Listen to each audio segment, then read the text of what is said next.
Hello అండి, అందరికీ నమస్తే. ఈరోజు రెసిపీ వచ్చేసి హోటల్లో చేసేటటువంటి ఇడ్లీ సాంబార్ని ఈ వీడియోలో మీకు తయారు చేసి చూపించబోతున్నాను. ఈ సాంబార్ రెసిపీ చాలా బాగుంటుంది. ఇడ్లీలోకి కాకుండా దోశ మరియు వడల్లోకి మంచి కాంబినేషన్. ఒకసారి ట్రై చేసి తిన్నారంటే మళ్ళీ మళ్ళీ చేసుకొని తినేస్తారు, అంత బాగుంటుంది. సో లేట్ చేయకుండా వీడియోలోకి వెళ్ళిపోదాం. ముందుగా ఒక గిన్నెను తీసుకొని ఇందులోకి చిన్న గ్లాసు అంతా కందిపప్పును వేసుకోవాలి. దీన్ని వాటర్ వేసి 2 టైమ్స్ బాగా వాష్ చేసుకోండి. ఇప్పుడు ఇందులోకి ఇలా వాష్ చేసుకున్న తర్వాత ఒక గ్లాస్ వాటర్ని వేసి 1 అవర్ ముందే నానబెట్టుకోవాలి. ఇప్పుడు వేరొక గిన్నెను తీసుకొని ఇందులోకి నిమ్మకాయ సైజ్ అంత చింతపండుని తీసుకొని దీన్ని కూడా ఒక గ్లాస్ వాటర్ వేసి ముందుగానే నానబెట్టుకొని పక్కన పెట్టేసుకోవాలి.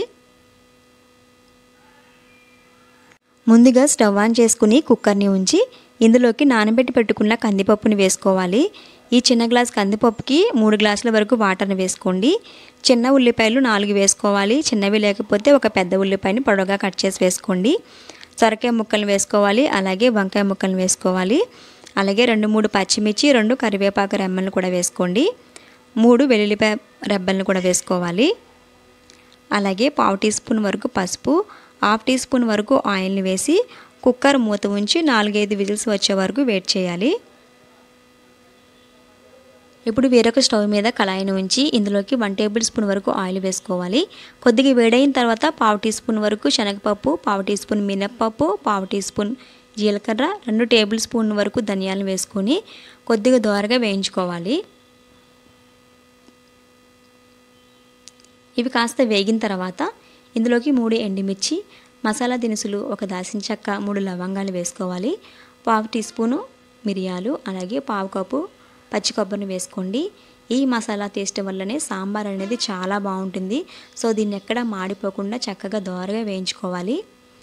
ఇది వేగిన తర్వాత తీసి పక్కన పెట్టేసి అదే కళాయిలోకి 1 టేబుల్ స్పూన్ వరకు ఆయిల్ వేసుకోవాలి. ఇది కొద్దిగా వేడి అయిన తర్వాత 1/2 టీ స్పూన్ వరకు ఆవాలు, 1/2 టీ స్పూన్ వరకు జీలకర్ర, 1/2 టీ స్పూన్ వరకు మెంతులు, అలాగే 2-3 ఎండుమిర్చిని వేసుకోవాలి. అలాగే 2 కరివేపాకు రెమ్మలను వేసుకొని మాడిపోకుండా దోరగా వేయించుకోండి. ఇవి కొద్దిగా వేగిన తర్వాత ఒక పెద్ద ఉల్లిపాయని సన్నగా ముక్కలుగా కట్ చేసుకుని వేసుకోవాలి. ఈ ఉల్లిపాయలు మెత్తబడేంత వరకు ఇలా వేయించుకోండి. అలాగే ఇందులోకి కచ్చా పచ్చగా దంచుకున్న 2-3 వెల్లుల్లిపాయ రెబ్బలను వేసుకోవాలి. ఇవి కొద్దిగా వేగిన తర్వాత 2 టమాటాలను ఇలా పొడవుగా కట్ చేసుకుని వేసుకోవాలి. టమాటో ముక్కలు మెత్తబడేంత వరకు మంటను మీడియంలో ఉంచుకొని బాగా మగ్గించుకోవాలి.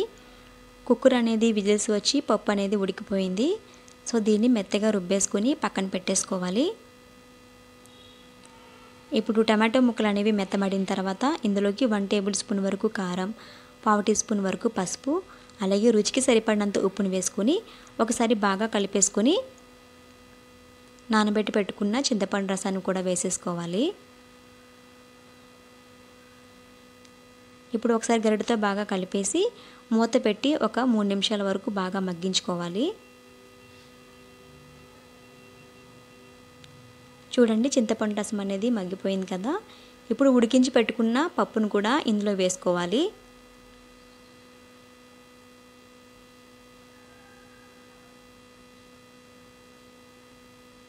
పప్పు మొత్తాన్ని ఇలా తాలింపు వేసుకున్న తర్వాత చింతపండు రసం పప్పు కూడా బాగా కలిసేటట్టుగా ఇలా మొత్తం అంతా కూడా చక్కగా గరిటెతో కలిపేసుకోవాలి.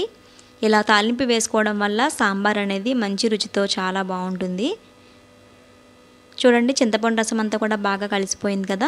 ఇప్పుడు ఇది ఇందులో సరిపోదు కాబట్టి కుక్కర్లోకి ట్రాన్స్ఫర్ చేసుకొని ఇందులోకి 4-5 గ్లాసుల వరకు వాటర్ని వేసుకోవాలి. ఇలా వాటర్ని వేసుకున్న తర్వాత గరిటెతో ఒకసారి బాగా కలిపేసి మూతను ఉంచి మీడియం మంట మీద ఒక 5 నిమిషాల వరకు సాంబార్ని బాగా మరిగించుకోవాలి. చూడండి, ఇలా సాంబార్ పొంగుగట్టి మరిగిన తర్వాత మనం ముందుగా వేయించుకున్నాం కదా మసాలా దినుసుల పొడిని కూడా ఇందులో యాడ్ చేసుకోవాలి. దీనివల్ల సాంబార్ అనేది మంచి వాసనతో మంచి ఫ్లేవర్తో చాలా బాగుంటుంది. ఈ మసాలా పొడిని మాత్రం అసలు స్కిప్ చేయొద్దు. ఇలా వేసుకున్న తర్వాత సాంబార్ మొత్తాన్ని కూడా ఒకసారి బాగా కలిపేసుకోవాలి.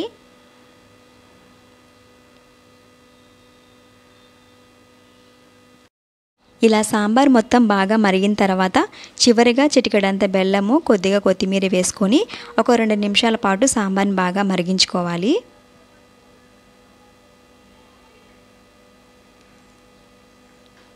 ఇలా మొత్తం బాగా మరిగిన తర్వాత స్టవ్ ఆఫ్ చేసేసుకోవాలి. అంతేనండి. ఇలా ఈజీగా ఇంట్లోనే హోటల్ స్టైల్లో సాంబార్ని ప్రిపేర్ చేసుకొని సర్వ్ చేసుకొని తినేయచ్చు. సాంబార్ అనేది చాలా బాగుంది. తప్పకుండా ట్రై చేసి టేస్ట్ ఎలా వచ్చిందనేది కామెంట్ సెక్షన్లో పోస్ట్ చేయండి. ఇలా వేడివేడిగా ఇడ్లీని సర్వ్ చేసుకుంటూ వేడివేడిగా సాంబార్ని వేసుకుని తింటూ ఉంటే టేస్ట్ అనేది ఇంకా బాగుంటుంది. సో వీడియో కనుక మీకు నచ్చినట్లయితే ప్లీజ్ లైక్ చేసి సబ్స్క్రైబ్ చేసుకొని షేర్ చేయండి. అలాగే పక్కనే ఉన్న బెల్ ఐకాన్ని క్లిక్ చేయడం వల్ల నేను చేసిన ప్రతి వీడియో అనేది మీకు నోటిఫికేషన్గా వస్తుంది. సో కొత్తగా ఎవరైతే నా ఛానల్ని చూస్తున్నారో ప్లీజ్ లైక్ చేసి సపోర్ట్ చేయండి. Thanks for watching.